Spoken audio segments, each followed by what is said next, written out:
irmã, eu já gravei um vídeo falando sobre a importância da preservação da memória nessa sequência de vídeos que eu estou gravando sobre o tema da escravidão.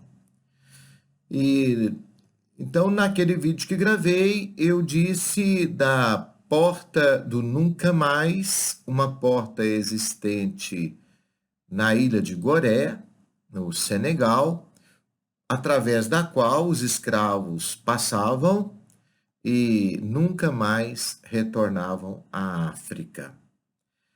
Mas nós temos na África não apenas esta porta, mas diversas portas do esquecimento, até porque os escravos que saíram da África para o Brasil ou para a América vieram de diversos locais, e não apenas do Senegal.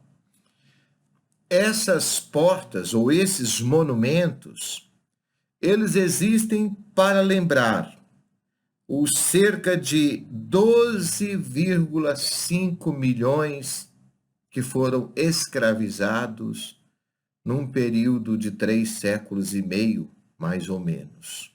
As pesquisas apontam a existência de 36 mil viagens dos navios negreiros que saíram da África de 188 portos vindos em direção à América. Essa informação você pode encontrá-la aqui no livro do Laurentino Gomes. A informação está logo no início do primeiro volume do livro Escravidão, do Laurentino Gomes. Então, de 188 portos partiram escravos no empreendimento de 36 mil viagens. Imagina você que era de fato uma grande empresa, ou grandes empresas de tráfico humano, né? Que tirava o escravo de lá e trazia para cá. Então, em muitos lugares na África, você vai ter essa porta do esquecimento, portal do esquecimento. Em Benin, tem uma dessas portas, chamada Porta do Não Retorno. Essa porta, apesar de não ser a mais conhecida, talvez seja a mais importante, porque dela passou o maior número de escravos para a América e grande parte deles para o Brasil. Cerca de 1 milhão de pessoas, homens, mulheres e crianças, passaram por esta porta. É a Porta do Não Retorno. Na estrada que ligava a Praça dos Escravos ao litoral do embarque, havia também uma árvore, de acordo com as lendas e as narrativas locais, chamada Árvore do Esquecimento. E os escravos, homens, davam 9 voltas em torno dessa árvore antes de embarcar, para esquecer o que deixava para trás. As mulheres davam 7 voltas. Vamos lembrar que para muitos escravos existem árvores que são sagradas. É como se em algumas árvores estivesse toda a energia dos seus ancestrais. Então, a árvore do esquecimento, depois ela foi cortada, mas lá ainda existe um monumento hoje para lembrar isso. Eu não sei se 7 voltas, 9 voltas, que seja 1000 voltas em torno do tronco de uma árvore poderia fazer os escravos esquecer a própria terra. Tanto é que não se esqueceram. Um detalhe curioso é que no Benin, um dos grandes comerciantes de escravo era brasileiro, natural de Salvador, filho de escrava e branco, que foi para a África e lá acabou se tornando amigo do rei local e se enriqueceu imensamente. Ele se chamava Francisco Félix de Souza. Ele morreu em 1848, deixando 53 viúvas, mais de 80 filhos, 2.000 escravos. escravos.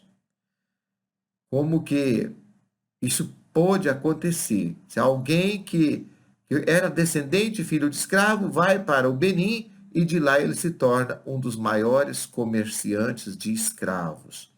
Esta informação você vai encontrar também nesse livro Escravidão, do escritor Laurentino Gomes. É a informação que você pode buscar lá. Esse monumento, a Árvore do Esquecimento, hoje não tem mais uma árvore lá, mas o monumento encontra-se lá para lembrar dos milhares de escravos que vieram para o Brasil, escravos jejes desta região do Benin, que vieram sobretudo para Salvador, sobretudo para a Bahia, porque isso vai acontecer no final do período da escravidão, no século XVIII e XIX. Aqui no Brasil também não faltaram esforços no sentido de apagar a memória da escravidão. Rui Barbosa, por exemplo, já no governo republicano, quando era ministro da Fazenda, mandou queimar os arquivos da escravidão, alegando que não queria lembrar desse passado terrível, construir um novo país e tal, mas os estudiosos afirmam que isso era com medo de que os ex-donos de escravos exigissem uma indenização do governo brasileiro por ter libertado os escravos. Esta informação você vai encontrar no Dicionário da Escravidão Negra no Brasil, do Clóvis Moura. Essa atitude, logo na época da República, não foi nada republicana. Ela acabou negando a esses povos que foram praticamente obrigados a esquecer a pátria mãe e os seus descendentes. Aos seus descendentes foi negado o direito de pesquisar a própria história, porque a queima dos arquivos não possibilita mais o estudo da própria história.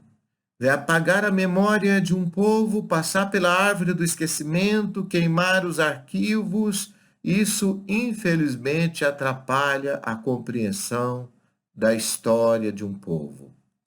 Sobre os escravos ou a escravidão, muitos documentos se perderam. E esse povo praticamente, nós perdemos muito da cultura dos escravos, da música, da dança, da comida, porque foi negado tudo para eles.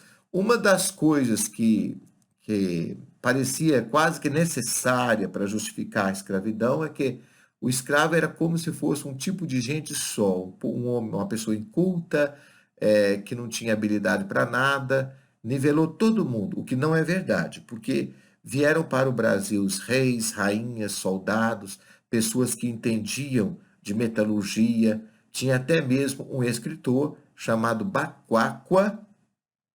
Eu vou mostrar o livro, o único livro que ele escreveu e que foi preservado pela escravidão, para vocês. Aqui nós temos o livro do Mohamed Bacuacua, nativo do interior da África, a obra escrita por um ex-escravo que viveu no Brasil, publicado em 2017 pela editora Uirapuru. Então, conforme você pode ver, a porta do não retorno, o apagão dos arquivos, tudo isso são formas de deletar a memória de um povo. E um povo sem memória é um povo mais fácil de ser dominado, de ser domesticado. Infelizmente, é isso que aconteceu e ainda acontece ou pode acontecer.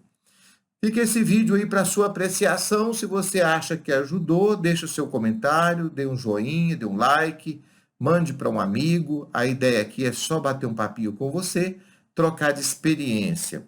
O texto que norteou esse vídeo foi escrito por mim, está lá no meu blog, eu vou deixar aqui também no vídeo, chamado Escravidão Negra no Brasil, a Árvore do Esquecimento. Está no meu blog, você pode acessar lá, ler, também compartilhar, fazer suas pesquisas. Eu agradeço muito. Um grande abraço para você.